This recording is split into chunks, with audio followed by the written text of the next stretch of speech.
Hola y bienvenidos to a hot new episode of Fusion Latina. Today on the show, Lauren catches up with 9-piece Latin hip-hop band Labjack. You just been Labjack, baby.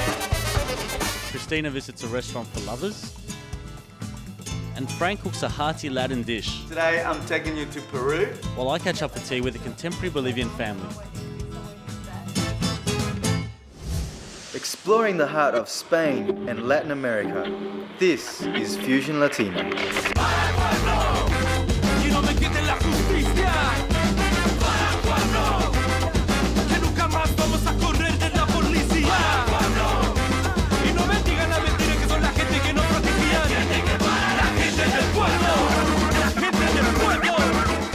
Hola a todos. Welcome back to Australia's hottest Latin lifestyle show, Fusion Latina. On today's show, Christina sings happy birthday to one of Melbourne's most iconic Mexican restaurants. Lauren catches up with the impressive 9-piece Latin hip-hop group Labjack. Frank whips up a delicious Salvadorian treat. And later in the show, join me as I gain a bit of an insight into what it's like to be a Bolivian family living in Melbourne.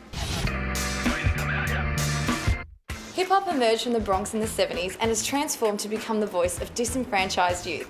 Labjack is a Melbourne 9-piece hip-hop band that weld Latin and funk to make a strong urban message.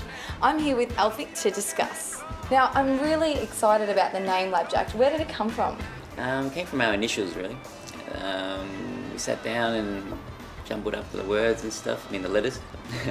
And someone came up with Labjack and we were just like, hey, that sounds pretty good. That sounds all right. We can actually work with that. Because there was 7 of us, so every time someone came up with an idea, there was 3 people saying yes, the other people saying no. So we said, let's do this. And it worked. It was a crowd pleaser. It was. A lot of people were actually kind of like, Labjack, what's Labjack? Like, yeah, you don't know, do you? Neither do we. And were there any fights about whose initials got to go in which order? Not really. That was pretty cool. But like now that I think about it, I do wish I was first. Yeah. But,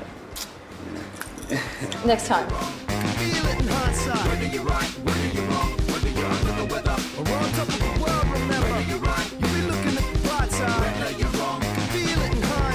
So is the use of traditional Latin instruments something you wanted from the beginning, or was it an afterthought? It was an afterthought. We decided to use it pretty much after, because we started playing hip hop. We just wanted to do hip hop music, and but we always were aware that we had those instruments and we can utilize them whenever we wanted to, because like Louis always played Andean music with his charango and zampoñas, and so we always knew they were there. So and then one day we just decided to let's push it a little bit more and make it a little bit more worldly and stuff, and it worked, I think. Cool. Can you tell us a little bit about the songwriting process? Do you have one individual member that does it all, or is it a team effort? It's a team effort, but like someone will bring in some charts and stuff, and we'll work on that on the night and just jumble it up, or like they normally come with a structure, and then everyone just puts their own input and put some lyrics to it, and we'll go back home, work on it for a bit, and bring it back. But it's normally a team effort, or sometimes we just jam. We're just jamming really, and all of a sudden, hey, this is good. Let's work on this. It works. Yeah. What about the lyrics? Are they written first? Lyrics normally come after. Okay. But on the odd occasion, sometimes you've got lyrics written and they fit better to what you've actually like to this song that you're working on now. So you actually just let's put them in this one. Cut and paste. Yeah, cut and paste. Cool. And what about yourself? What sort of music did you grow up listening to? Hip hop. I was always listening to hip hop when I was younger, which my mum wasn't very happy about. Mm-hmm. But I was gangster. You were gangster. Any favourites? I used to listen to a lot of Snoop. I think a lot of Snoop when I was younger, and that's what got me into it, like Snoop and KRS-One and Das FX. So, but Snoop was the first, I think, gangster hip hop that I got into, and my mum wasn't too happy about that. Like she didn't mind like the other one, like I used to love Das FX because it was just fast, And as soon as I started putting on some gangster music, my mum was just like, "What's this 11-year-old boy listening to?" And I'm just in there going.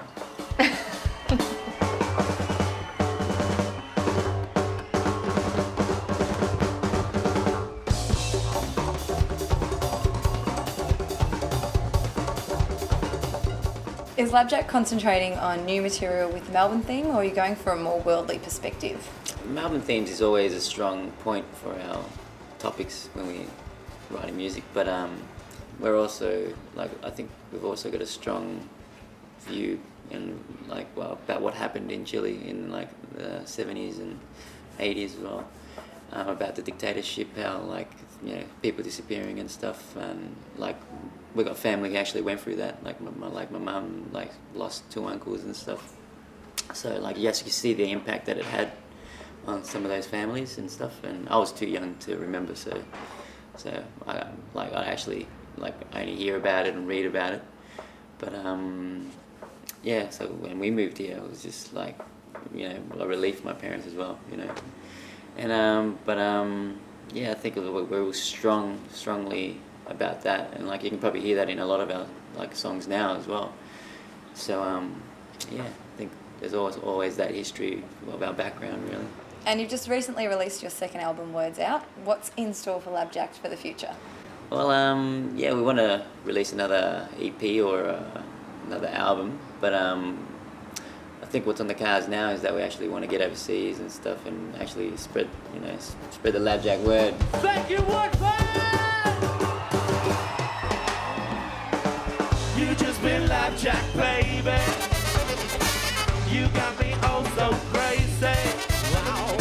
Sticks and stones won't break me. You just been Labjack, baby. You just been Labjack, baby. You got me oh so crazy. Wow.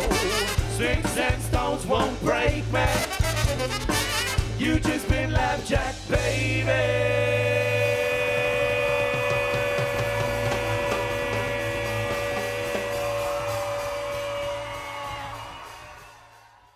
Don't go anywhere, no se vayan. Later in the show, Frank does his thing in the kitchen. We're going to dice it up into little pieces like this. And I chat to Lorena about being Bolivian in Australia. Spent most of your life in Australia.